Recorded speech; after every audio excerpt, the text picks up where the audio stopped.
teman-teman, kita akan ke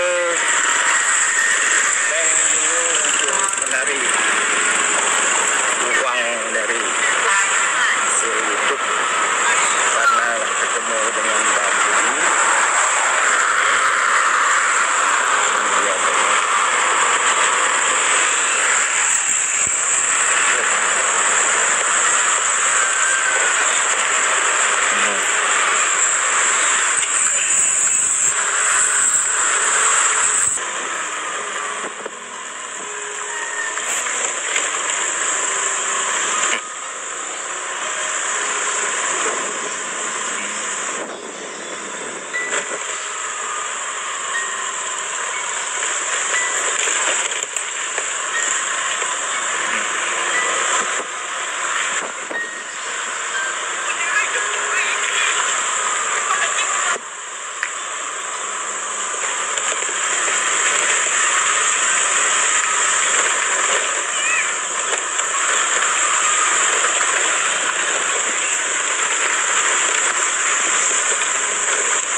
Waalaikumsalam. Oh, panjang umur? Lu mana? Oh, masuk dong awuh ke muka. Aku pegang berat dekat. Baru jak bengah sampai malam pada 12. Tiga orang yang anak. Ya, jak Bang Budi baik popo dro bak kerja. Anggebi. Jadi kerja jual tak beklam Bang Budi? Sudah ada. Yo kena matika. Gen.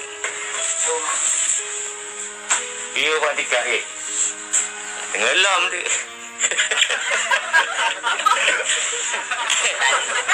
Bukan rumah. Nah, itu satikanya ke.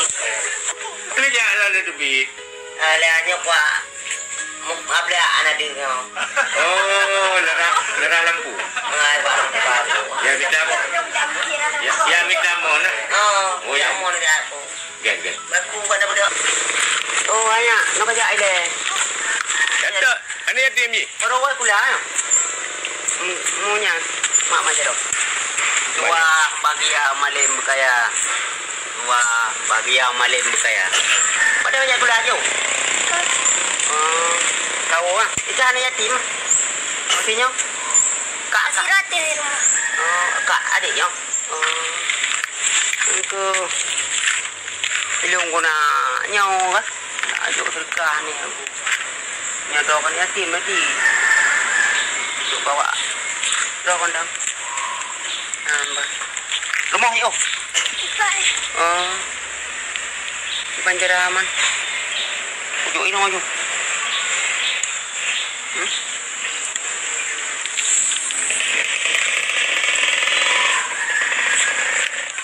Adi mono yang kan. Nyo adik kakak dua. Nyo bagi adik-adik di rumah apa? Kah adiknya adik rumah adik apa? Nyo pujuk kah raya. Nanti bagi adik. Apa? Untuk rumah buka apa?